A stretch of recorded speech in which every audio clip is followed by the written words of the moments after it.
حسد دل کی اس کیفیت کا نام ہے جس میں انسان دوسروں کو خوش کامیاب دیکھ کر ناخوش ہو جاتا ہے۔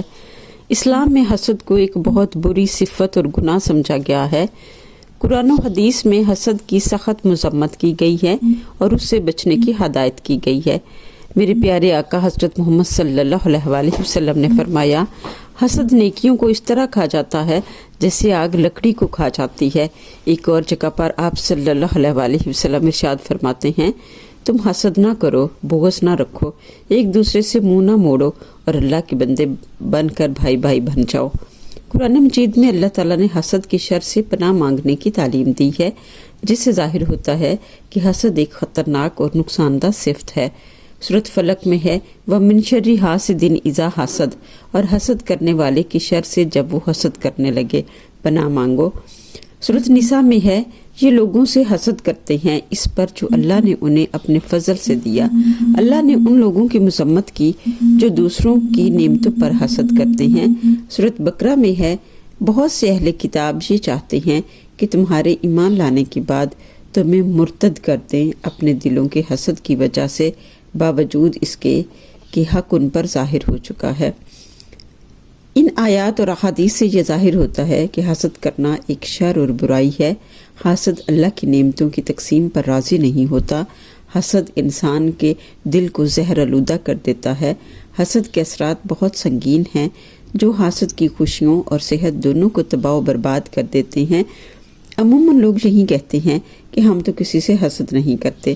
ضروری ہے کہ ان کی علامات کو سمجھا جائے اور یہ جانے کہ یہ انسانی رویے اور سوچ پر کیسے اثر انداز ہوتے ہیں۔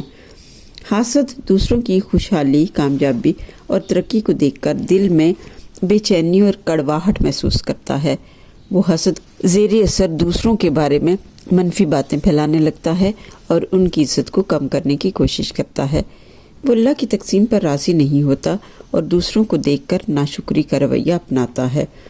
دوسروں کو کامیاب اور خوشحال دیکھ کر خوش ہونے کی بجائے اداس اور پریشان ہو جاتا ہے، اور جب حسد بڑھ جائے تو وہ دوسروں کو نقصان پہنچانے یا ان کی کامیابی میں رخنہ ڈالنے کے لیے عملی اقدامات کرنے سے بھی گریز نہیں کرتا۔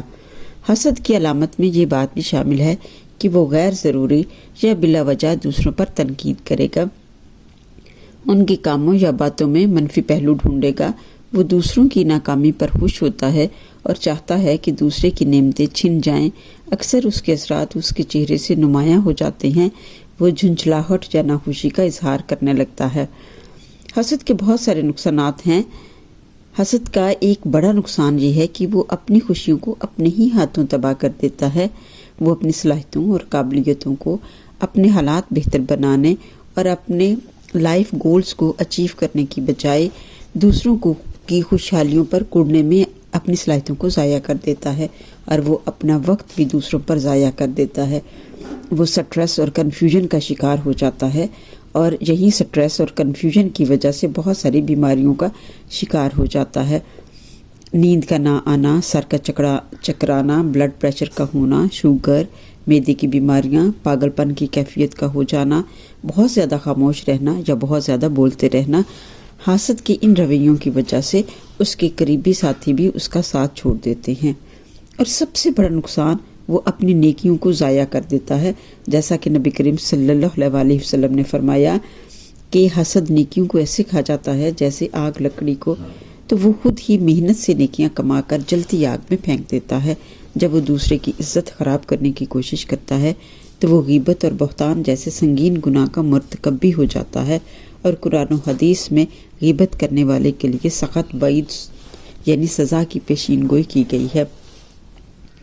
میرے پیارے عزیز ساتھیوں، روزانہ رات کو سونے سے پہلے اپنے پورے دن کی ذہنی اور زبانی کیفیات اور کردار پر غور کریں۔ ذہن میں کوئی کسی کے بارے میں منفی خیال تو نہیں آیا، زبان سے کوئی ایسی بات تو نہیں نکل گئی جو رضائے الہی کے خلاف ہو۔ اپنے کردار کا محاسبہ کریں، اپنے جسم کو بیماریوں سے اور زندگی کو دکھوں سے نجات دلائیں۔ اگر آپ کو کوئی ایسی علامت نظر آئے تو فوراً اپنے دل کو صاف کریں، استغفر اللہ پڑھیں اور الحمدللہ کا ورد کریں۔ اللہ کی نعمتوں کا زیادہ سے زیادہ شکر ادا کریں اور زیادہ سے زیادہ وقت ذکر الہی میں گزاریں۔ اگر پھر بھی آپ کی اصلاح نہیں ہوتی تو کسی منٹور سے رابطہ کریں۔